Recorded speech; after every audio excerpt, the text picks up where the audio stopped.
daripada Ibni Umar radhiyallahu anhumah. Ibnu Umar ini adalah anak kepada Sayyidina Umar bin Al-Khattab radhiyallahu an.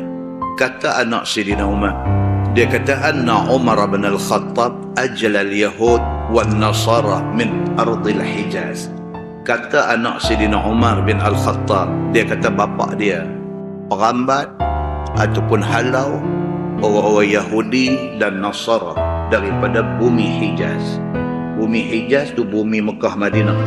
Dia kata semasa bapa dia menjadi khalifah, bapa dia perambat Yahudi dengan Nasara ni tak bagi ada, dia atas bumi Hijaz.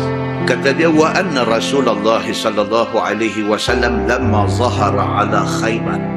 Dia kata demikianlah juga halnya dengan Nabi sallallahu alaihi wasallam ketika Nabi menang di dalam perang Khaybar. Perang Khaybar ni perang apa tuan-tuan? Perang Nabi lawan Yahudi. Khaybar ni ialah markas Yahudi.